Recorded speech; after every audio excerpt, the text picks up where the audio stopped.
Buon pomeriggio, eccoci pronti. Questo focus oggi lo dedichiamo alla scuola, tornando a scuola, perché il 13 di settembre ufficialmente le scuole riapriranno, gli alunni torneranno in classe, i professori sono già pronti perché dal 1° settembre già loro hanno cominciato i loro consigli di classe, insomma hanno cominciato a incontrarsi per la programmazione. Oggi parleremo di vecchie e nuove criticità che riguardano la scuola, ma non solo, anche alla luce di questo nuovo governo, il decreto governativo, scusate, appunto che contro la povertà educativa e il disagio giovanile. Perché? Perché di fatto poi la scuola, come la famiglia, due agenzie educative importantissime, dovrebbero dialogare di più anche per contrastare questi fenomeni. Sappiamo che in Sicilia il tasso proprio di dispersione scolastica è altissimo e dunque anche il sintomo che qualcosa non funziona, non va e soprattutto sono tantissimi minori che scappano dalla scuola o comunque ci vanno pochissimo e sono preda ovviamente anche della criminalità organizzata.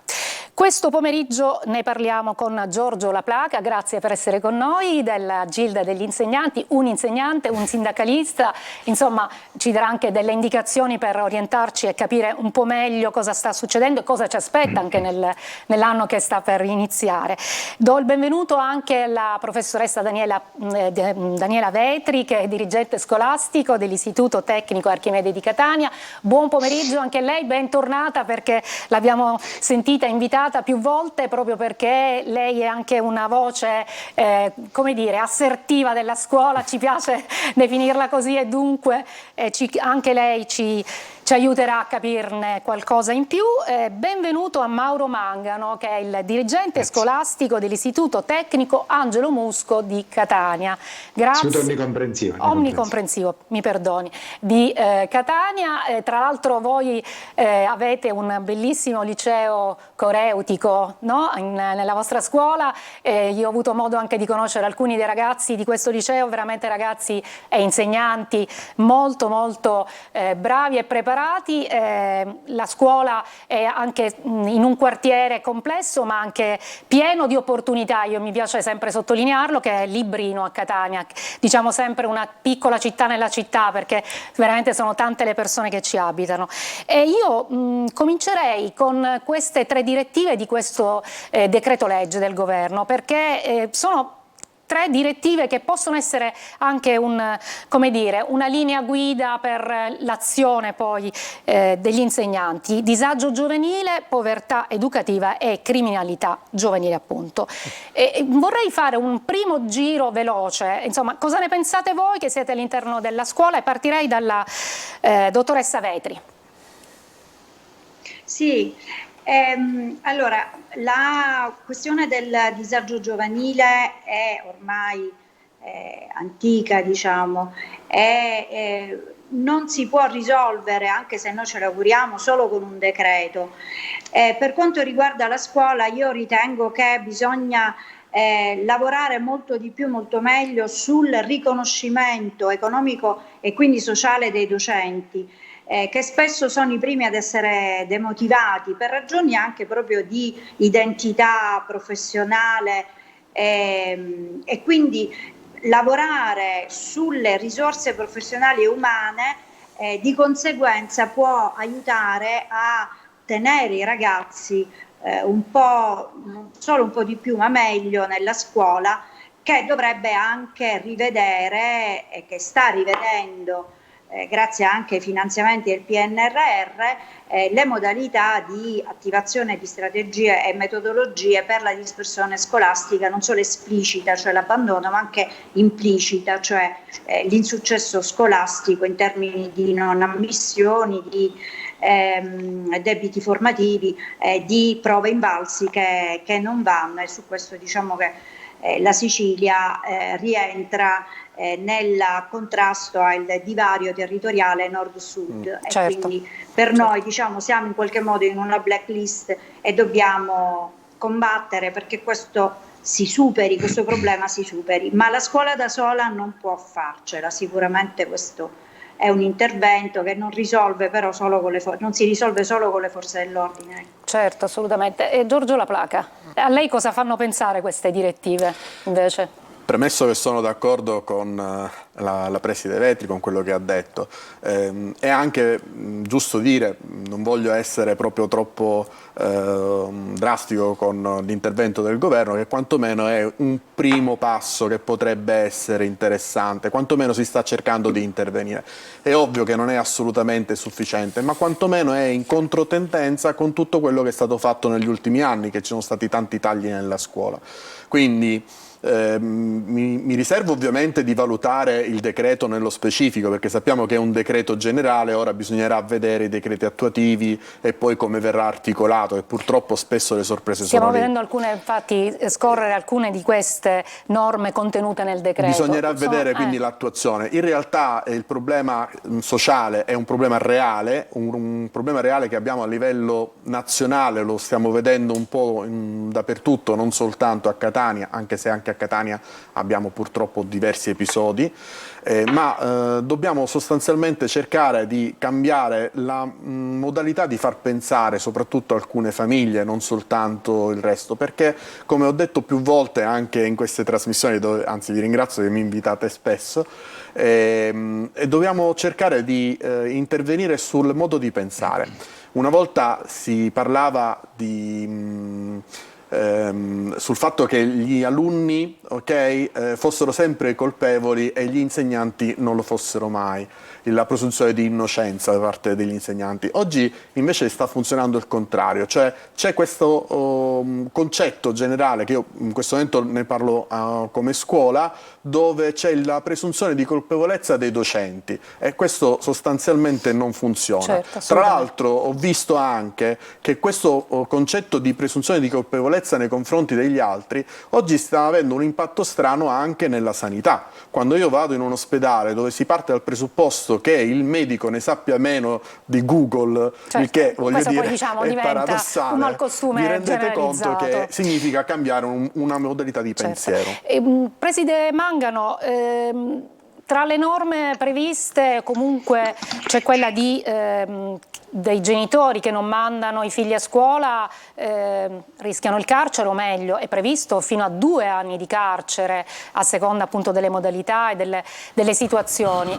Secondo lei questo potrebbe essere anche un provvedimento che è efficace per contrastare la dispersione scolastica, l'abbandono? Non so, devo dire che questo, diciamo, l'approccio di tutto il decreto e anche di queste singole misure di cui stiamo parlando, non so, devo dirle sinceramente, non mi fa pensare ad una grande efficacia. Voglio dire che mi sembra tutto mirato sulla repressione. Io penso che in questi casi bisogna prima cercare di dirsi, di comprendere quali sono le cause, perché devi fare degli interventi che mirino a rimuovere le cause, non ovviamente a reprimere, come dire, fenomeni secondari. E io non credo che finora la dispersione sia accaduta perché non c'era una punizione. E poi bisogna capire anche di che cosa parliamo quando parliamo di dispersione. Perché il nostro problema oggi rispetto a 20-30 anni fa non è più quella del bambino o del ragazzino che non viene affatto a scuola, cioè il numero di ragazzini e bambini che fanno l'evasione totale è veramente poco. La maggior parte di quella che noi chiamiamo dispersione è quella che riguarda i ragazzini che frequentano molto saltuariamente o che frequentano come dire, senza riuscire a ottenere nessun risultato apprezzabile, senza riuscire ad ottenere dal percorso scolastico in tempi giusti delle competenze, per cui dei ragazzini che magari arrivano fino a 16 anni in terza media.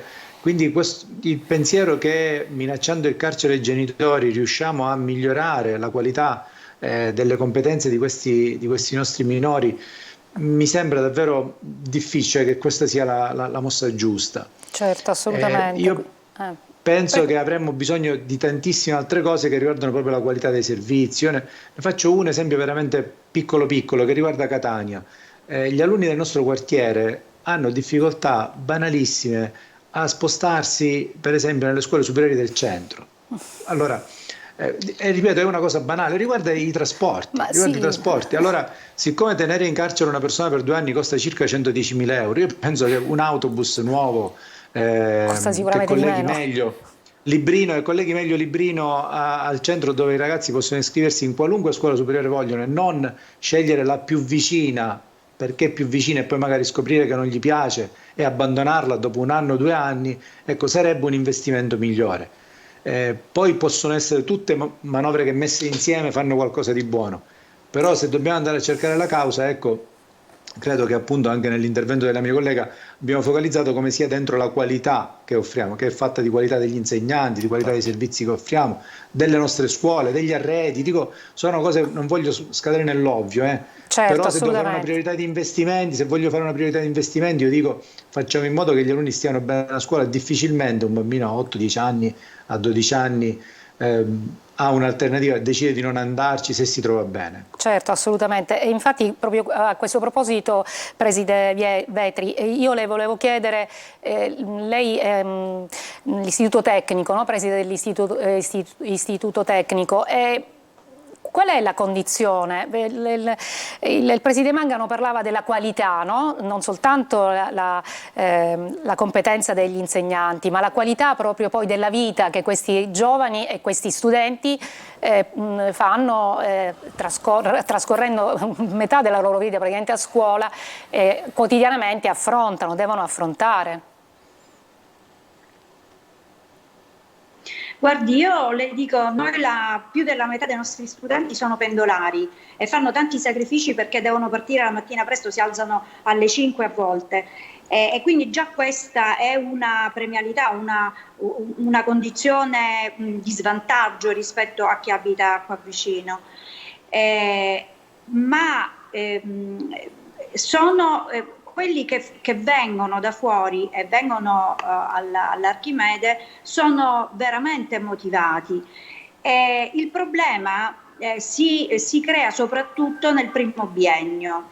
Il primo biennio è il momento in cui i ragazzi capiscono veramente, anche in base alla loro età, perché in terza media sono ancora piccoli, a 13-14 anni, capiscono veramente e iniziano a verificare quali sono le attitude, quali sono le loro vocazioni, e la scuola in questo, proprio il primo biennio, serve proprio a questo anzi oggi il Ministero ha dato uno strumento in più, anche se riguarda i ragazzi del triennio, però è una, come dire, parlo del tutor orientatore, però è uno sdoganare il valore dell'orientamento da parte dei docenti, orientamento che significa conoscere i ragazzi, aiutarli a conoscersi, a capire quali sono veramente le loro potenzialità e soprattutto dare loro la speranza. La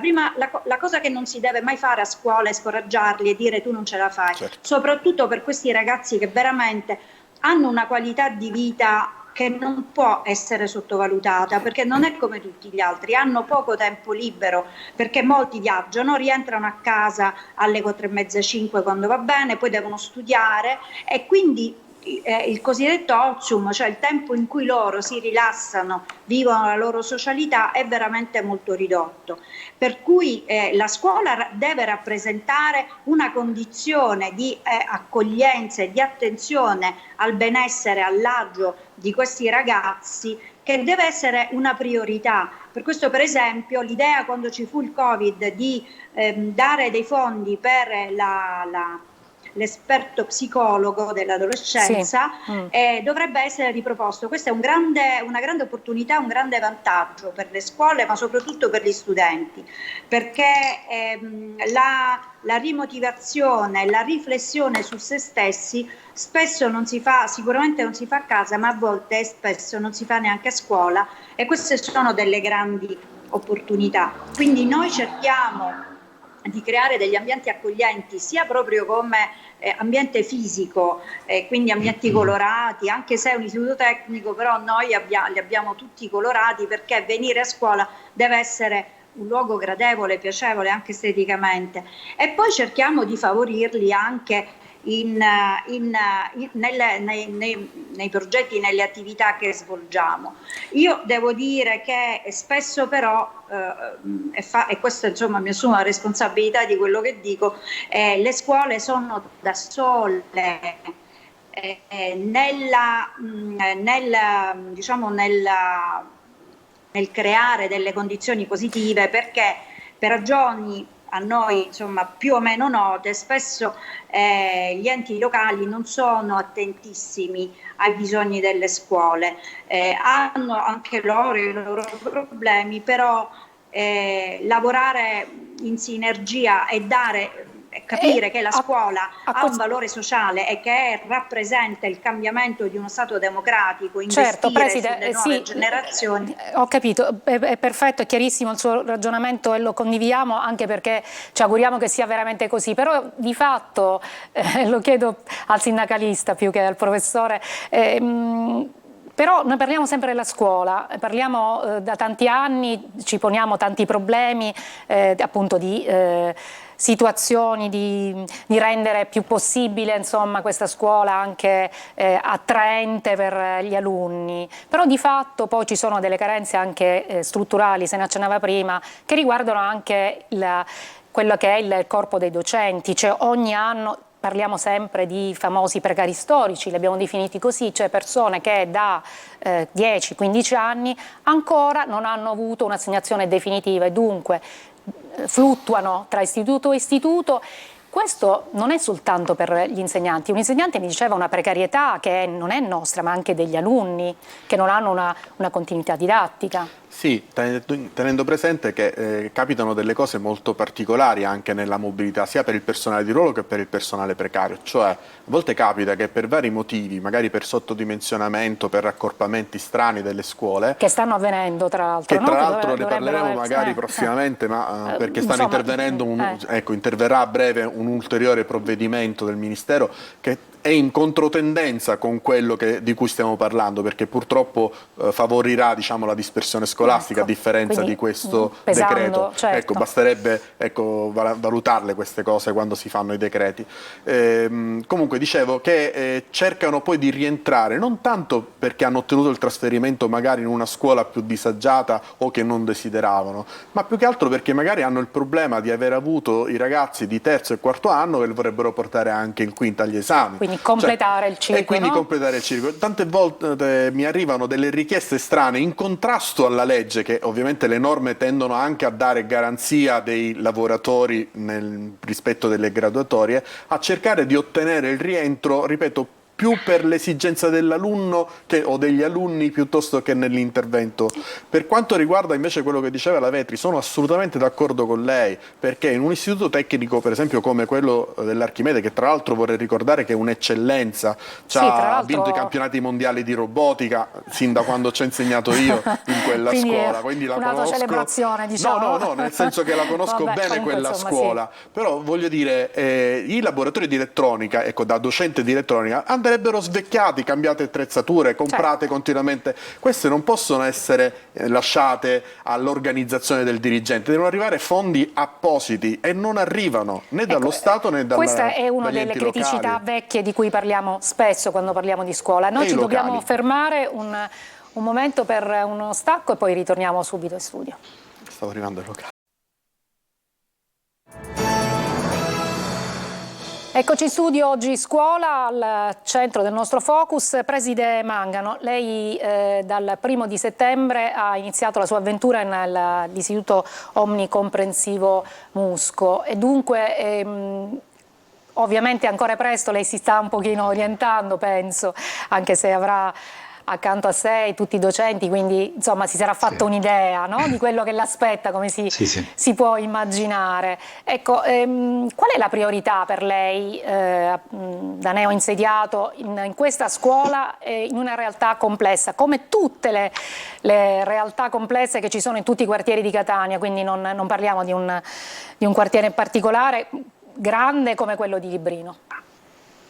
Sì, indicare una priorità è difficile perché, come diceva giustamente, l'istituto è davvero complesso, nel senso che raccoglie le istanze della scuola, dalla scuola dell'infanzia ai 3 licei artistico, musicale e coreutico, e quindi capite esigenze diversissime.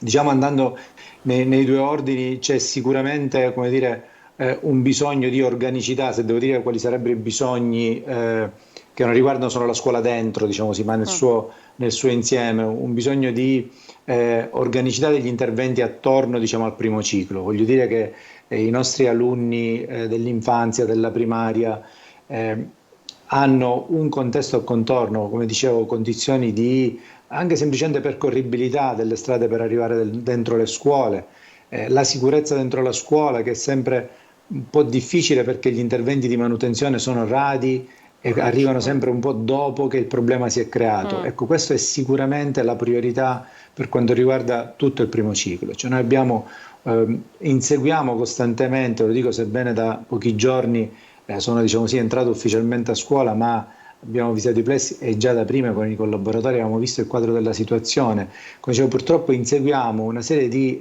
esigenze manutentive che poi rendono difficile assicurare quella qualità di cui parlavamo, perché dentro le aule i bisogni quotidiani, quelli delle manutenzioni dei bagni, piuttosto che delle vetrate, delle infiltrazioni d'acqua, piuttosto che di un impianto elettrico un po' altalenante, ecco, poi diventano quelle piccole cose che condizionano quel grande livello che possiamo ottenere con lo sforzo degli insegnanti e anche con alcuni finanziamenti che negli ultimi anni il Ministero ha disposto, che hanno potenziato le attrezzature per esempio tecnologiche, i cablaggi delle scuole. Certo. Abbiamo scuole capaci oggi di permettere i collegamenti in rete praticamente in tutte le aule. Qualche anno fa era ancora, diciamo così, un'azione pionieristica.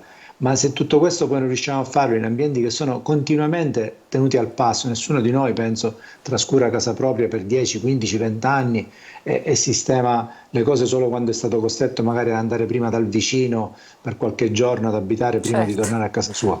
Ecco, questa è sicuramente una priorità, che gli interventi di manutenzione diventino veramente ordinari, perché anche la manutenzione ordinaria è diventata straordinaria. Questo sicuramente per quanto riguarda tutto il primo ciclo. Se mi posso permettere, visto che, come dicevo, l'edificio è complesso, poi invece per il secondo ciclo ci vuole che i ragazzi che sono già adolescenti, sono giovani, sono ragazzi dai 13 ai 18 anni, che frequentano istituti particolaristici come il liceo coreutico, il liceo musicale, possano sentire tutti i servizi culturali della città alla loro portata, cioè che in questa città che è grande e ricca come Catania si lavori sempre di più nei collegamenti. Voglio dire che i teatri della città, le istituzioni culturali lavorino insieme alle scuole, non siano separati dalle scuole, perché noi abbiamo centinaia di iscritti, di ragazzi che si formano a diventare musicisti, ballerini, a diventare artisti, a lavorare in questi settori e vivono il dubbio di dover per forza uscire fuori, di non capire, ecco, se il panorama che li circonda, anche dal punto di vista degli sbocchi professionali, è un panorama ricco che gli offrirà opportunità, oppure se poi dovranno progettare, proiettare anche quella speranza di cui parlava la collega Vetri fuori, che poi significherebbe impoverire Catania e impoverire la Sicilia. Assolutamente. Io purtroppo mi devo fermare qui perché il nostro tempo a disposizione è finito. Torneremo ancora a parlare di scuola e soprattutto a porci anche tante domande per capire come possa non esserci più invece questo divario, questo scollamento tra famiglia e scuola, che invece deve essere ricostruito, ricucito per sempre poi nell'ottica del, come dire, di essere vicino a questi giovani che si devono formare non solo dal punto di vista nozionistico ma anche dal punto di vista umano. Ringrazio la preside Vetri per essere stata con noi questo pomeriggio, grazie, speriamo di rivederci, di risentirci ancora, anche parleremo ancora di scuola con tante altre iniziative. Al preside Mangano, grazie, buon lavoro, l'aspetta una nuova avventura insomma nella sua vita, perché la scuola è sempre un'avventura comunque sì, da qualsiasi parte. Dica. Se posso dire, voglio ricordare che Catania può essere orgogliosa, perché penso che sia per tutta Catania. Il 18 la nostra scuola sarà l'inaugurazione dell'anno scolastico alla presenza del presidente Mattarella. I ragazzi del coreutico hanno fatto una coreografia guidati dal professor Gianvirtone bellissima, che ha meritato. Saremo una delle 4 scuole che sarà presente in diretta alla RAI, sarà una scuola di Catania. E non poteva essere scelta migliore, io dico, non poteva esserci scelta migliore, perché veramente conosco questi ragazzi, questi insegnanti sono veramente splendidi, eccezionali, molto molto motivati. Grazie anche al professore Giorgio Laplaca della Gilda degli insegnanti, grazie a voi che ci avete ascoltato, buon pomeriggio.